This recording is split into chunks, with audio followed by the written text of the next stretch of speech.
आप सभी को मेरा सादर वंदन। मेरा नाम है विकास चौधरी।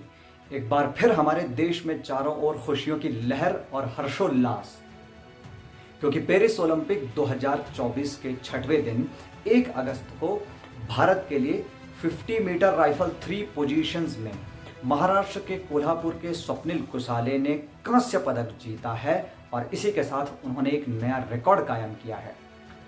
भारत के लिए 50 मीटर राइफल 3 पोजीशंस में पदक जीतने वाले मेंस कैटेगरी के अंतर्गत स्वप्निल कुसाले पहले खिलाड़ी बन गए हैं।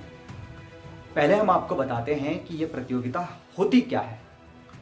50 मीटर राइफल 3 पोजीशंस में कोई भी निशानेबाज 3 अलग अलग पोजीशंस में निशाना लगाता है।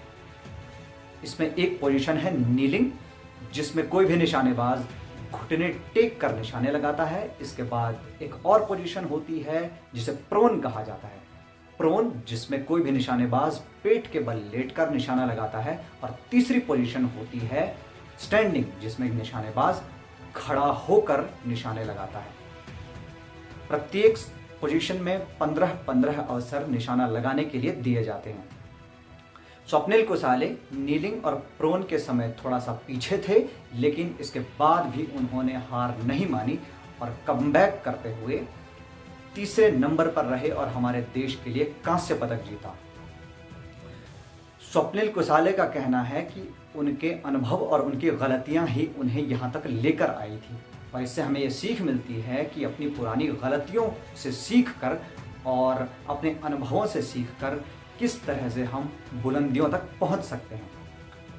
कोई भी व्यक्ति जब किसी भी तरह के मुकाम को हासिल करता है तो उसकी सफलता की, उसकी कामयाबी की खबर चारों ओर फैल जाती है और ये खबर बहुत जल्दी ही सब लोगों तक पहुंच जाती है। लेकिन उस लक्ष्य की प्राप्ति के लिए कितना संघर्ष, कितनी मेहनत, कितना प्रयत्न और कितना समर्पण चाहिए होता है, यह भी हमें स्मरण रहना चाहिए। स्वप्निल कुसाले पिछले 12 वर्षों से संघर्ष कर रहे थे, मेहनत कर रहे थे और तब जाकर वे ओलंपिक में हमारे देश के लिए मेडल जीत पाए। सन 2015 में स्वप्निल कुसाले कुवैत में हुए एशियन शूटिंग चैंपियनशिप में गोल्ड मेडल जीत चुके हैं।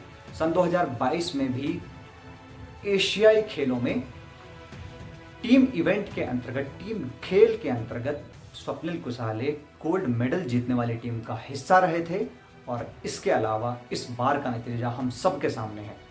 लेकिन उनके जीवन का शुरुआती दौर कुछ चुनौतियों के साथ शुरू हुआ था। शुरुआत में संसाधनों के अभाव और आधुनिक उपकरणों के अभाव में उन्हें कई तरह की समस्या आई, लेकिन संघर्षशील व्यक्ति कभी भी इस बात पर दुख नहीं मनाते हैं कि उनके पास कौन सी चीज ऐसी है जिसका अभाव है, बल्कि जितने साधन उनके पास होते हैं वो उन्हीं साधनों से अपने लक्ष्य को सुसाध्य बना देते हैं। और ऐसे ही व्यक्तियों में से हैं स्वप्निल कुसाले, जो इस समय रेलवे में नौकरी कर रहे हैं। स्वप्निल कुसाले की ये यात्रा निश्चित तौर पर अत्यंत प्रेरणादायी है और हम भी अपने जीवन का परिष्कार उनके जीवन से बहुत कुछ सीखकर जरूर कर सकते हैं। फिलहाल इस वीडियो में इतना ही। आपने मुझे सुना, इसके लिए आपका बहुत बहुत शुक्रिया। नमस्कार।